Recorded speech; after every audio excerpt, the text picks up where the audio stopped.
અમદાવાદમાં ચાલી રહેલા ફ્લાવર શોની તારીખ હવે લંબાવાઈ છે। જી હા, ફરી એકવાર અમદાવાદ ઇન્ટરનેશનલ ફ્લાવર શોની તારીખ લંબાવવાનો નિર્ણય કરાયો છે। હવે 26 જાન્યુઆરી સુધી ફ્લાવર શો નિહાળી શકાશે। કોલ્ડ પ્લે ઇવેન્ટને લઈ દેશ વિદેશથી લોકો આવનાર છે, જેથી તેઓ પણ આ ફ્લાવર શોની મુલાકાત લઈ શકે તે માટે આગામી 25 અને 26 જાન્યુઆરી એમ 2 દિવસ મુદત લંબાવાઈ છે।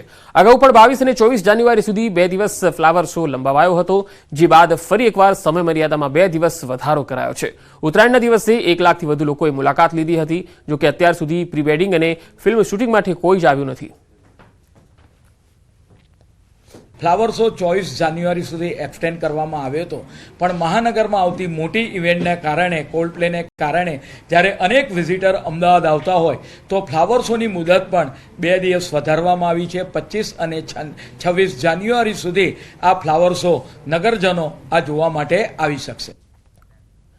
રાજકોટ પોલીસની કડક કામગીરી। અવાજનું પ્રદૂષણ ફેલાવનારા બુલેટના સાયલેન્સરને લઈને આ કામગીરી કરાઈ છે, જેમાં મોડિફાઈડ સાયલેન્સરો સામે ટ્રાફિક પોલીસે ઝુંબેશ શરૂ કરી છે।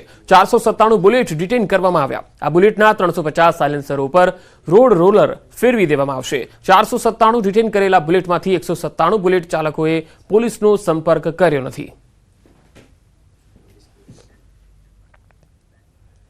બેટ દ્વારકા બાદ દ્વારકામાં પણ તંત્ર દ્વારા ડિમોલિશનની કામગીરી શરૂ કરવામાં આવી। દ્વારકામાં મંદિર પાસેના વિસ્તારોમાં દબાણો દૂર કરાયા। દ્વારકાધીશ મંદિર નજીક 100 મીટરના વિસ્તારમાં ગેરકાયદેસર બાંધકામો તોડી પાડવામાં આવ્યા। ચુસ્ત પોલીસ બંદોબસ્ત સાથે દ્વારકા સુધી દાદાનું બુલડોઝર ચાલ્યું હતું। નગરપાલિકાના ચીફ ઓફિસર, પ્રાંત અધિકારીની ઉપસ્થિતિમાં પોલીસના બંદોબસ્ત સાથે ડિમોલિશન કરાયું।